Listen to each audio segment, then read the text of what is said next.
Mike, what do you got for me for Stack Roulette? I've got a piece here from Bloomberg. Apple's artificial intelligence efforts reach a make or break point, and they lay out an argument that Apple is falling behind in the AI race to the likes of Amazon, Microsoft, and others, Google as well. And I don't disagree that they are falling behind in the AI arms race. I am also unconvinced that it matters. Apple and Microsoft do not serve the same customers by and large, nor does Apple and Google by and large. Google makes a massive portion of their revenue from advertising. And in fact, all of their revenue from advertising to businesses. Apple sells you, me, and everybody else stuff. And tell me, Chuck, where do you see the most artificial intelligence usage today?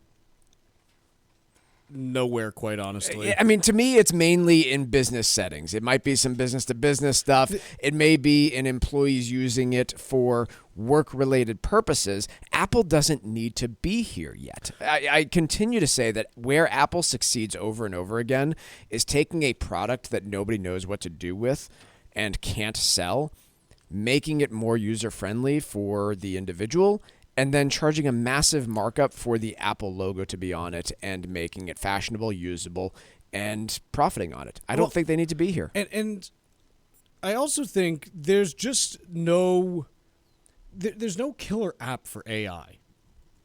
There's no need for the average person to use it. There's certain use cases where you're like, it's helpful for this and that, and sure, it can be. I'm not saying it has no use, but look, let's talk about a few of the different uses.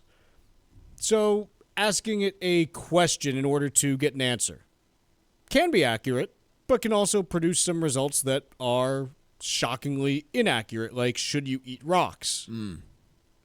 2 a day, Google said, I think. Yeah. Other things.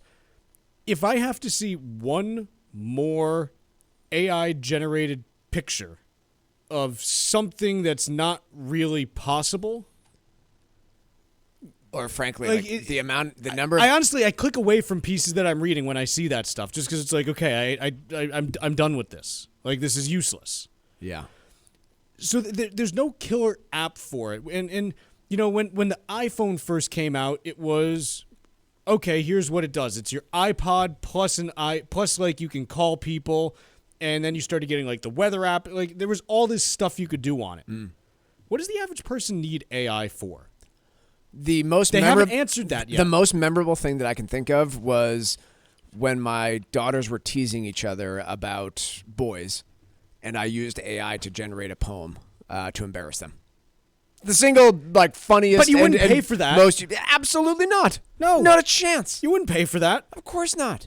And so the average person for their personal lives has no need for AI. Therefore, Apple has no need to develop anything special right now. I keep seeing these things like, AI is going to be your personal assistant. It'll know your schedule and know what you want to do, and it'll help make dinner reservations for you.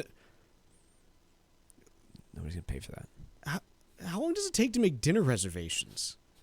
I go to the freaking website. I type in if it's there. Okay, if it's not, great. I go to the next, whatever. Unless it's going to clean my house, mow my lawn, do my lawn, fine, do all of the actual, stuff that I don't really want to do sometimes.